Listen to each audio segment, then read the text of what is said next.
Shorthand English Junior, May 1991. Start. Mr. Chairman, I rise to speak a few words on the sales tax demand. The Honorable Minister has explained in detail the various aspects concerning this demand in the policy note. We all know that this tax was first levied by the late Rajaji to make up for the loss of revenue consequent on the introduction of prohibition.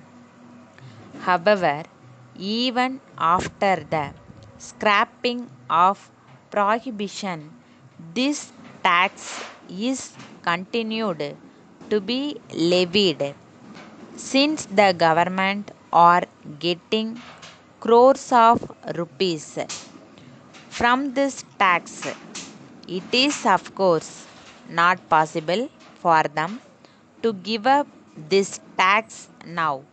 The government need huge sums of money to meet the expenditure connected with the several welfare schemes. So there is no point in our asking them to abolish this tax.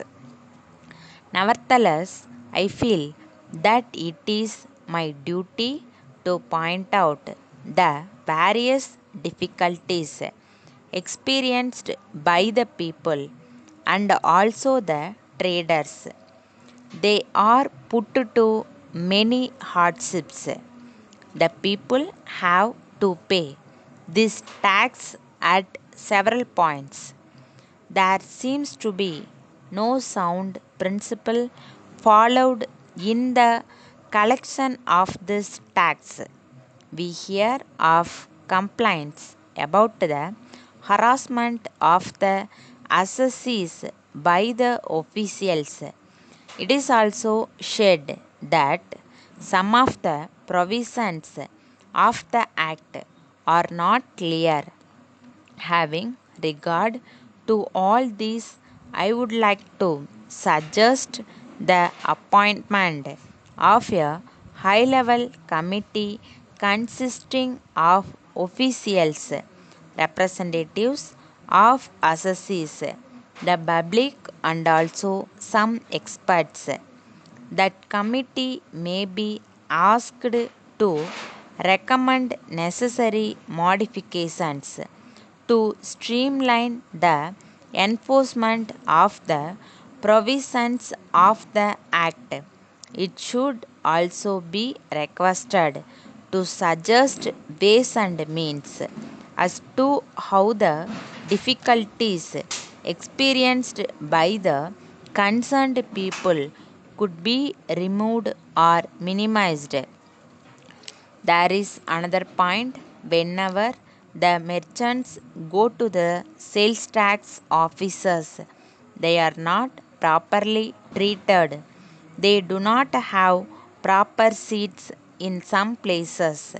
The authorities should realize that the assessees are paying tax to the government, so they deserve better treatment. The officials should guide them properly. After all, many of them may not be aware of the rules and regulations.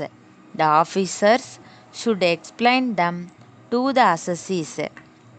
I do not propose to speak at length about the levy of single point and multi point tax. The committee that I have suggested will no doubt consider this aspect also and make useful suggestions in this regard.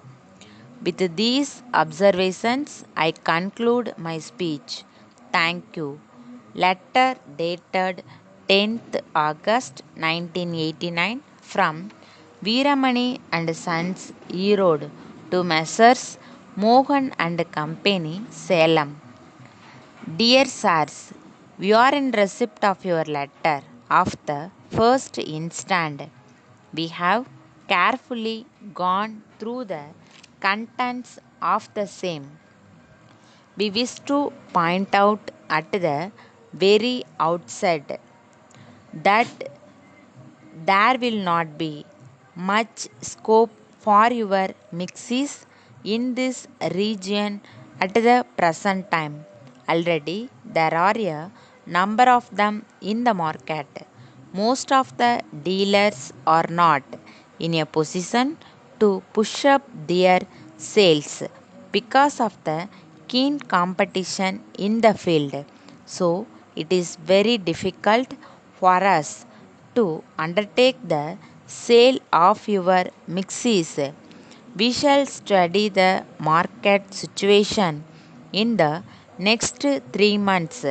When we find that there is some improvement, we shall write to you.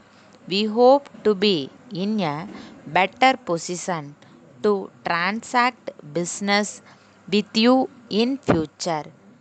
We thank you for your offer. Yours truly.